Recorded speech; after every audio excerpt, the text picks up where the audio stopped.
Salam sejahtera umat sedharma semuanya. Terima kasih atas rahmat Tuhan Yang Maha Esa, welas kasih dari Buddha Maitreya, kebesaran dari Dwi Maha Guru Agung Secun dan Semu, lindungan dari ketiga yang Arya sesepuh di Nirwana, bimbingan dan dukungan dari para sesepuh dan pandita. Pada kesempatan kali ini, Hoshe mendapat kesempatan mengikat jodoh baik bersama dengan umat sedharma semuanya. Umat sedharma semuanya yang berbahagia, pada hari ini kesempatannya sangat baik. Hoshe mendapat kesempatan untuk bisa berbagi dengan semuanya mengenai sebuah judul, Mengalah Bisa Selamat. Mungkin terkesan sangat sesuatu hal yang kadang manusia tidak bisa menerima, yaitu kata mengalah ini. Namun dari kata mengalah ini ada faedahnya, ya. Seseorang saat bertemu dengan hal yang tidak lancar, maka berharap ya tentu agar para Buddha bisa melindungi serta membantu, dan juga berharap ada jodoh yang baik bisa membantu mereka semua. Hari ini setelah kita mendapatkan Tao, ada beberapa hal yang perlu kita ketahui. Hanya manusia, kita sebagai umat manusia yang bisa memiliki hubungan untuk berinteraksi, berkomunikasi dengan para Buddha, bahkan dengan Yang Maha Kuasa. Serta berharap bertemu dengan guru yang bisa membimbing dan berkerabat-kerabat yang mendukung. Bila demikian dalam menjalani kehidupan akan bisa lebih lancar. Ini adalah yang kita inginkan. Ya, sebelum mendapatkan Tao dan juga setelah mendapatkan Tao, kita menginginkan hal demikian. Karena guru yang baik serta teman-teman dan kerabat yang baik, mereka akan bisa memberikan pengarahan kepada kita. Mereka bisa memberitahu kepada kita.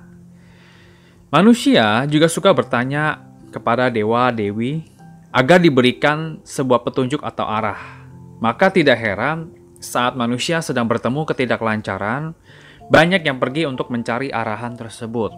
Ya, entah kemana mereka pergi mencari taunya. Tentu semuanya sudah pada paham. Lalu kita sudah mendapatkan Tao, namun Tao tersebut bila tidak dibina, maka sangat disayangkan sekali. Tao yang tidak dibina, maka akan sia-sia.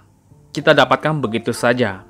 Ibarat kita telah mendapatkan sebuah pusaka yang begitu berharga, kita telah mendapatkan permata yang begitu berharga, namun kita tidak melakukan apa-apa terhadap permata tersebut, terhadap pusaka tersebut. Ibarat Tao kita dapatkan, namun kita pergi bertanya lagi kepada para dewa dan dewi lagi. Maka pada saat itu, dewa dan dewi pun akan tersenyum kepada kita. Kenapa? Bahwa Tao yang begitu agung sudah paling tinggi, sudah kita dapatkan. Dan untuk apa lagi kita masih bertanya kepada mereka? Dahulu saat Nabi Kongzi menurunkan Tao kepada Zhengzi, Guru Kongzi pun berkata, kamu sudah mendapatkan Tao, namun Tao yang kamu dapatkan ini masih perlu dibina lagi. Guru mengatakan demikian. Pada awalnya, Guru Kongzi mau menurunkan Tao kepada Zikong. Mungkin umat sedharma yang pernah mendengar kisah dari Guru Kongzi ya, mungkin juga pernah mendengar yaitu Zikong salah satu murid dari Guru Kongzi, dan di mana salah satu murid Kongzi yang bagus. Namun, sangat disayangkan sekali, jodoh tidak dapat terjadi. Guru memberitahukan kepada Zikong, tapi tidak bisa dipahami oleh Zikong, dan bahkan di luar dari perkiraan guru. Sehingga Guru Kongzi hanya bisa menghela nafas dan berkata, saya hari ini selain mendapat firman dari Yang Kuasa, saya juga masih harus memperkaya diri dengan usaha saya sendiri. Nah, maka Tao yang begitu berharga, bila sudah kita dapatkan, tentu masih harus menggunakan usaha kita sendiri dibina lagi. Ibarat seperti kita mau menginginkan perlindungan dari Buddha, namun diperlukan juga kesungguhan hati dari kita. Barulah Buddha bisa menolong kita semua. Kesungguhan hati diperlukan dalam membina Tao yang sejati. Hoshe meminjam wejangan dari Nabi Laozi, berbagi kepada umat sedharma semuanya. Sebuah tunas yang akan tumbuh, pertama kali dia akan membungkuk dahulu untuk melindungi daunnya. Tujuannya seperti itu. Baru dia akan keluar. Hal ini memberitahukan bahwa membina Tao bertujuan kelak kita bisa terbebas dari perputaran reinkarnasi. Namun, untuk bisa mencapai tujuan tersebut, apakah mudah? Ya tentu, tidak semudah yang kita ucapkan. Karena kita harus menerima begitu banyak hal yang menguji kita. Seperti tunas yang tadi yang baru mau tumbuh, tentu dia baru pertama kali dia akan membungkuk tubuhnya terlebih dahulu, tidak langsung lurus ke atas untuk melindungi dia punya daun. Setelah sampai di tujuan di atas, keluar dari tanah, nah dia baru akan memperlihatkan daunnya yang mungil, daunnya yang bagus, dan daunnya yang cantik. Nah, membina Tao seperti ini juga, seperti para Buddha pendahulu. Dalam membina Tao, tentu mereka melewati begitu banyak ujian, dan tidak sedikit ujian-ujian itu yang mereka lewatkan. Dan seperti contoh, mereka mendapatkan fitnah, mereka mendapatkan cemoohan, mendapatkan kritik, bahkan kekerasan dari umat manusia. Hal demikian terkadang membuat kita bingung. Mengapa kok kita membina Tao harus sampai seperti demikian? Ada pepatah pernah mengatakan, Tao setinggi 1 cm, iblis sudah bisa 10 kali lipat lebih tinggi dari Tao. Perumpamannya itu memberitahukan kepada kita bahwa kita berusaha memulai sebuah niat hati yang baik, tetapi kanan dan kiri kita, godaan-godaan itu sudah semakin besar. Itu memberitahukan kepada kita bahwa memang kita mau melakukan kebaikan, kita perlu diuji dahulu apakah kita sungguh-sungguh atau tidak. Makanya, semakin tinggi suatu tujuan, semakin besar angin yang menerpa. Tentunya, pemandangan di atas puncak lebih bagus dibanding pemandangan di kaki gunung. Ya tentu beda jauh sekali hasilnya. Terkadang kita hanya melihat orang sukses saja. Mereka sudah sukses dan sudah mapan begitu saja. Namun kita tidak pernah melihat proses mereka menuju sukses atau jeripaya itu yang kita tidak lihat. Dan kita hanya melihat mereka sudah sukses saja begitu saja. Salah satu contoh, mungkin pernah mendengar kisah dari Thomas Alva Edison. Umat sedharma semuanya pernah mengetahui salah satu penemu yang cukup terkenal ya dalam sejarah manusia. Beliau sukses menemukan lampu penerang setelah melakukan ribuan percobaan dan kegagalan. Nah, saya ulangi lagi. Beliau melakukan ribuan percobaan dan kegagalan loh. Ribuan loh, bukan berapa kali doang. Nah, sekarang tanyakan kepada diri kita. Berapa banyak percobaan yang sudah kita mulai untuk meraih kesuksesan tersebut? Sudah berapa banyak? Proses mencapai sukses itu merupakan kunci utama untuk sukses. Bukan saat suksesnya yang harus kita cermati. Bukan demikian, namun prosesnya bagaimana. Seperti mau membangun sebuah rumah, tentu dimulai dari pondasi dasar. Baru bisa menjadi sebuah rumah. Terkadang orang melihat pondasi dasarnya saja, melihat kok kurang bagus atau kurang apa, bagaimana dan bagaimana. Tapi begitu saat rumah tersebut sudah jadi dan orang tidak melihat lagi pondasi dasarnya seperti apa. Dan dia hanya bisa melihat rumahnya sudah bagus sekali. Padahal membangun rumah yang paling penting adalah di pondasi dasar tersebut. Ya, ini merupakan sebuah sifat manusia yang suka yang besar, suka yang banyak, tidak suka dengan yang kecil dan sedikit. Padahal yang besar dimulai dari yang kecil, lalu yang banyak dimulai dari yang sedikit. Makanya kita jangan pernah meremehkan sesuatu hal yang kecil, sesuatu hal yang sedikit tersebut. Bagaimana para Buddha membina Tao? Bukan setelah mereka menjadi Buddha. Proses mereka membina bagaimana? Itu dia. Maka ini semua kembali lagi kepada diri kita pribadi masing-masing. Bergantung dari kesungguhan hati kita dalam membina Tao yang telah kita dapatkan. Apakah tujuan Anda semua terbebas dari roda perputaran reinkarnasi? Atau hanya mau menjadi manusia yang, jadi manusia baik-baik saja lah, nggak usah yang lain-lain lagi deh, nggak usah yang aneh-aneh. Atau mengikuti arus di dunia, orang sedang tren apa, kita ikuti tren tersebut. Dan selamanya kita akan mengikuti orang lain. Tentu, dari ketiga contoh tujuan tersebut, masing-masing yang akan dilalui jalannya itu akan berbeda-beda. Dan itu merupakan pilihan kita masing-masing. Para Buddha sejak lama dalam membina Tao tentu banyak melewati berbagai macam rintangan, kesulitan, difitnah, dimaki. Apakah para Buddha menyerah begitu saja? Tentu tidak. Mereka memiliki iman yang kuat sehingga baru dapat mencapai atau berhasil mencapai tujuan yang mereka ingin capai. Kita kembali kepada diri kita. Kita telah membawa karma dan dosa yang telah berkalpa-kalpa lamanya. Itu yang kita bawa dalam kehidupan kali ini. Lalu hanya mengandalkan, dan kita hanya mengandalkan mendapatkan tahu pada kehidupan kali ini saja, dan berharap semuanya itu sudah bisa dibersihkan, dan dengan tanda kutip kita tidak mau membina tahu tersebut, hanya kita dapatkan saja. Apakah ini bisa disebut dengan hati yang tulus, umat sedharma semuanya? Bila kita membina dengan tulus, maka harus bisa bertahan melewati berbagai macam rintangan dan cobaan yang ada. Bahkan dicaci maki, bahkan difitnah, dan bahkan lain-lainnya. Kita akan melewati proses seperti demikian. Ya, mungkin terkesan dalam membina tahu menjadi sebuah hal yang menakutkan buat kita semua. Namun, bila tidak membina tahu, apakah kita nggak dicaci maki orang? Apakah kita tidak difitnah oleh orang? Apakah kita tidak dibenci oleh orang? Tentu, semua hal itu juga ada, meskipun kita tidak membina tahu. Karena kita hidup sebagai manusia, tentu tidak ada hal yang sempurna. Bila sudah sempurna, maka kita sudah menjadi para Buddha. Untuk apa lagi kita di dunia ini? Pembinaan tahu dalam wadah ketuhanan, kita perlu belajar banyak. Salah satunya telinga kita ini dalam mendengar itu harus dengan seksama dan teliti. Lalu yang berikutnya yang lebih penting adalah mulut kita sedikit berbicara. Perbanyak dalam bertindak. Jangan mendengar gosip. Jangan bergosip. Jangan menyebarkan gosip. Jalanan yang berlubang, maka akan bisa terisi oleh air. Kita membina tahu seperti demikian. Seperti para Buddha. Memiliki hati yang lapang. Seperti laut dan sungai yang dapat menampung air begitu banyak. Jari selalu menunjuk diri kita agar selalu introspeksi diri, sehingga bisa mengetahui kekurangan yang ada.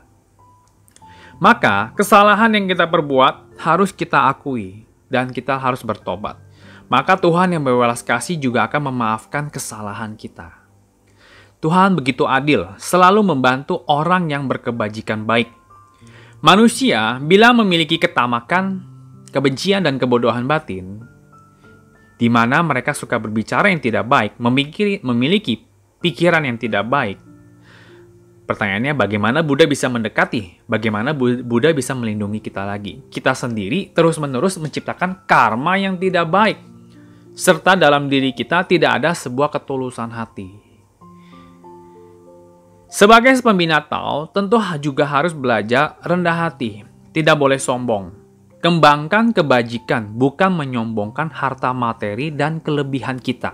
Ingat, kebajikan mendatangkan berkah, kesombongan mendatangkan musibah. Gunakan kearifan kita untuk menentukan hal tersebut. Kebajikan tinggi, maka secara perlahan kita bisa memiliki hubungan yang baik dengan para Buddha. Tanpa perlu kita meminta lagi, para Buddha sudah bisa mendengar isi hati kita. Kenapa? Karena ketulusan hati seseorang bisa menggugah hati dari langit. Bagaimana bisa menjadi orang yang disebut memiliki kebajikan yang tinggi? Memiliki harta materi, namun dapat bersumbangsi juga. Nah, ini salah satu yang disebut memupuk kebajikan. Menggunakan uang di alam dunia fana untuk mendapat kebajikan rohani. Ada pepatah mengatakan, berrezeki saja tidak cukup. Kita juga harus bisa memiliki kebajikan dan moral yang baik. Maka, rezeki yang kita dapatkan, rezeki yang kita miliki, itu bisa bertahan lama. Bukan hanya rezeki yang hanya numpang lewat saja. Nah, mungkin pernah ada yang mendengar ungkapan seperti demikian. Tiba-tiba mendapatkan rezeki, ya tiba-tiba di belakangnya lewat lagi seperti itu. Ada yang tinggi dan ada yang pendek. Namun, pendek merupakan sebuah dasar dari sebuah tinggi. Tinggi itu dimulai dari rendah baru bisa tinggi. Seperti itulah. Kita harus mengingat asal kita. Dalam wadah ketuhanan, tidak ada membedakan siapa tinggi, siapa rendah. Semua melakukan pembinaan bersama-sama dalam satu wadah ketuhanan dan semua mempunyai kesempatan untuk memupuk amal jasa dan pahala. Namun, dalam pelaksanaan, apakah diri kita ada ketulusan atau tidak? Seperti salah satu contoh hal yang sangat mudah sekali. Mungkin kita pernah ada kesempatan menyuguhkan handuk kepada umat-umat yang datang. Dalam menyuguhkan handuk tersebut, apakah kita memberikan salam kepada umat sedharma yang lain? Lalu pada saat mereka sudah mengambil, lalu mengembalikan kepada kita, apakah kita menggunakan kedua tangan dengan hati yang tulus?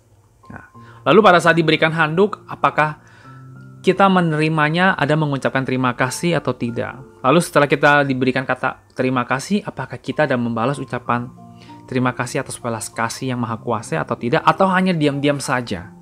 Dan ini semua merupakan sebuah salah satu adat istiadat yang paling mendasar sebagai umat manusia. Apalagi di dalam wadah ketuhanan, tentu hal ini harus bisa lebih baik lagi kita lakukan. Seseorang bila tidak ada kebajikan tinggi, bagaimana bisa dihormatin? Bagaimana bisa disanjung, diagungkan? Menyandang kedudukan dalam pembinaan tentu mungkin kita disebut sebagai kader, kita sebagai seorang penceramah, dan lain-lainnya. Tentu hal tersebut itu memiliki alasannya. Ingat, Buddha pernah berkata, sebelum mencapai tingkat Buddha, manusia terlebih dahulu harus menjadi pelayan dari umat manusia. Nah, kata-kata ini harus bisa kita ingat. Maka saat kita pulang ke wadah ketuhanan, perasaan atau sifat apa sih yang ada pada diri kita? Apakah kita menjadi tuan rumah dalam wadah ketuhanan yang menjamu tamu-tamu kita, melayani mereka? Atau sebaliknya, kita pulang ke wadah ketuhanan dan kita mau menjadi tamu yang selalu ingin dilayani oleh orang lain? Suasana, perasaan, atau sifat apa yang pada diri kita bawa pada saat kita kembali ke wadah ketuhanan? Ada hal yang lama, akan muncul hal yang baru. Gaya hidup manusia sekarang dengan dahulu ya tentu sudah berbeda.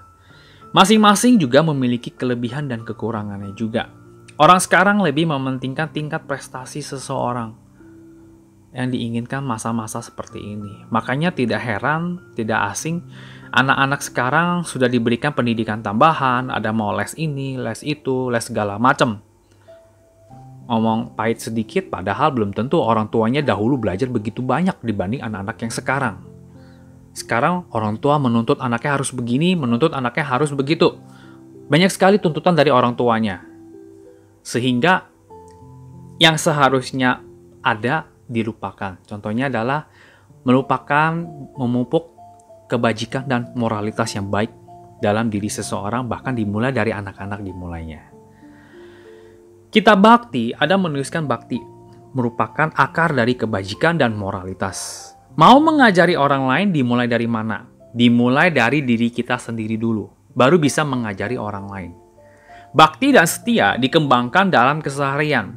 Maka orang lain melihat kita mengembangkan kebaktian tersebut, bakti tersebut, dan kesetiaan tersebut, orang lain baru bisa mengikutinya. Makanya semua dimulai dari diri kita sendiri masing-masing. Perubahan dimulai dari mana? Dari siapa? Dari kita. Kapan? Sekarang juga. Segala macam kekurangan akan bisa ditutup oleh yang lain. Ini pasti ada di dalam wadah ketuhanan. Dharma sejati, semua orang mungkin telah mendengar begitu banyak. Ya, dharma-dharma banyak sekali. Bahkan diri sendiri bisa mengatakan dharma ini saya sudah dengar berkali-kali, bahkan puluhan kali. Bahkan mungkin saya bisa membawakannya. Namun pada saat kita diberikan kesempatan untuk membawakannya, nah, belum tentu kita benar-benar bisa membawakannya dengan baik dan benar. Dharma sejati tidak bisa kita bawakan. Namun saat manusia bergosip, kita mungkin bisa bergosip untuk waktu yang sangat lama. Dari pagi mungkin bisa sampai malam. Seperti itu perumpamannya. Hal ini di dalam wadah ketuhanan terus mengajarkan kepada kita semua. Hal yang tidak seharusnya kita dengar, jangan kita dengar. Yang tidak seharusnya kita ucapkan, tentu jangan kita ucapkan. Apalagi dalam mengucapkan sesuatu hal yang tidak baik. Ingat, perkataan yang sudah keluar dari mulut sangat sulit sekali untuk ditarik kembali. Segala hal negatif di duniawi, kurangilah. Tujuannya bukan untuk orang lain, tapi buat kebaikan diri kita sendiri. Dalam kitab Ching Ching Ching menuliskan, hati yang tenang dan bersih baru bisa mendekatkan diri kepada Buddha. Bukan karena Buddha menjauhi kita, mereka tidak melindungi kita. Namun, kita sendiri yang memiliki hati yang tidak bersih dan tidak tenang. Bagaimana kita bisa mendekatkan diri kepada para Buddha? Sebaliknya, bila hati bersih dan tenang, dengan otomatisnya kita bisa mendekatkan diri dengan para Buddha. Ingat, terlalu banyak keinginan, nafsu duniawi, membuat kita menjadi terjerumus ke dalam dosa. Kenapa? Pertama, hati tidak tenang. Maka tidak heran saat kita menjadi protokol, karena bisa tidak fokus. Saat hati kita tidak tenang, saat membaca parita, tidak fokus. Saat bersembahyang, bisa lupa-lupa. Bila demikian, itu sudah terjadi pada diri kita. Yang diperlukan adalah introspeksi diri kita. Bukan karena buku parita yang kita baca sudah tulisannya terlalu kecil. Bukan karena tulisannya jelek. Bukan karena bukunya. Bukan karena protokol sembahyang yang isinya itu berbelit-belit. Bukan karena doa yang begitu panjang. Bukan semuanya karena itu. Semuanya karena diri kita. Tanyalah pada diri kita, kenapa kita tidak tenang? Pembinaan Tao bukan hanya memikirkan diri sendiri saja. Dalam wadah ketuhanan, banyak umat sedharma lainnya memerlukan bimbingan juga. Maka kita semua sebagai orang yang membina duluan juga harus bisa melihat dari sudut pandang pembina yang lain. Jangan egois, jangan hanya memperhatikan diri sendiri saja. Jangan takut orang lain tidak tahu bahwa kita ini membina Tao. Namun yang terpenting Ibunda Suci mengetahuinya. Tuhan Yang Maha Kuasa, para Buddha juga mengetahui kita membina Tao. Tidak perlu menonjolkan diri sendiri, tidak perlu memperlihatkan jasa-jasa kita. Tidak perlu demikian. Kita berkata sudah membina belasan tahun. Namun, yang membina puluhan tahun saja lebih banyak daripada kita masih banyak. Kita berkata sudah bervegetarian belasan tahun. Namun yang bervegetarian sampai akhir hayatnya lebih banyak lagi daripada kita. Ingatlah, kita kuat, namun yang lebih kuat dari kita masih banyak. Kita lemah, namun yang lebih lemah dari kita juga masih banyak. Hal-hal seperti ini yang tidak perlu kita banding-bandingkan. Kekurangan yang ada, hal yang tidak sempurna, jangan semuanya kita salahkan orang lain. Introspeksilah diri kita, karena kita juga merupakan salah satu penyebab dari kesalahan dan kekurangan tersebut. Bukan semuanya murni kesalahan orang lain. Kalau toh misalnya murni kesalahan orang lain semua, keluarkanlah welas kasih Anda untuk bisa menerima mereka. Tidak sombong dan tidak membanggakan diri sendiri. Sikap demikian maka dapat membimbing orang lebih banyak. Inilah faedah dari kerendah hati. Kalau sombong tidak akan bisa dapat demikian. Tidak perlu berdebat, kita tidak perlu bersaing, tidak perlu menyaingi orang lain bahwa kita lebih hebat. Maka kita suatu hari akan melewati hari dengan tenang. Kenapa? Kita nggak perlu berdebat, kita nggak perlu bersaing, nggak perlu menyaingi orang lain. Bukan berarti kita tidak mau yang menyaingi orang lain, tidak mau berdebat, berarti kita menjadi orang yang bodoh yang terus mengalah. Bukan demikian sebenarnya. Orang yang mau mengalah dengan ketulusan hatinya, semua orang akan berpaling kepadanya loh sebenarnya. Lalu dari hal ini, siapa yang menang? Apakah yang mengalah atau yang orang yang menang itu yang menang, pemenang sebenarnya? Nabi Lao Tzu memberikan wejangan. Orang tidak mau bersaing, maka di dunia ini tidak ada yang mampu menyainginya. Nah, maka orang yang bisa mengalah, mereka yang bisa selamat, ini bukan omong kosong belaka. Ingatlah, semua hal yang terjadi, semua hal yang baik, kita harus ingat. Dan bersyukurlah atas karunia Tuhan Yang Maha Kuasa. Bukan karena kehebatan kita loh. Bila tidak ada karunia Tuhan Yang Maha Kuasa, belas kasih yang begitu besar, apakah kita bisa menyelesaikannya? Apakah hari ini ada diri kita? Ya, memang ada sebagian yang mungkin orang merasa, oh ini kan usaha saya sendiri. Betul. Namun kalau tidak ada jodoh-jodoh yang baik dan perlindungan dari Yang Maha Kuasa kepada kita, apakah kita bisa melanjutkannya? Manusia begitu hebat, bisa melakukan apapun, menciptakan apapun. Namun ingat, begitu udara yang kita hirup ini direbut dari diri kita, apalagi yang masih bisa kita sombongkan. Membina Tao, era saat ini sudah berbeda dengan masa lampau. Membina Tao sekarang tidak perlu meminta kita meninggalkan segala hal-hal duniawi. Kalau seumpamanya, maka saat ini meminta orang demikian, siapa lagi yang akan melakukan pembinaan diri? Mungkin akan lebih sedikit lagi. Maka kita harus bisa menjalankan sambil membina, sambil menjalankan hal duniawi kita. Bisa berbarengan. Rohani dan duniawi bisa selaras kita jalankan. Ingatlah, Guru Suci pernah berkata, bila rohani kita tidak lancar, maka hal duniawi bagaimana bisa lancar? Makanya diperlukan sebuah keseimbangan dalam menjalankannya. Soho Shepun berharap Dharma singkat ini dapat berguna untuk umat sedharma semuanya. Semoga dalam keseharian kita menjalankan hal-hal duniawi, kita berbarengi juga dengan hal rohani kita. Inilah akan menciptakan keselarasan. Dan satu hal lagi yang sangat penting, mengalah belum tentu benar-benar mengalah dan bukan berarti dia adalah kalah. Mengalah bisa selamat. Itulah intinya. Ya. Pada kesempatan kali ini, Hoshi membawakan Dharma ini sampai di sini. Semoga Dharma ini bisa bermanfaat untuk kita semua.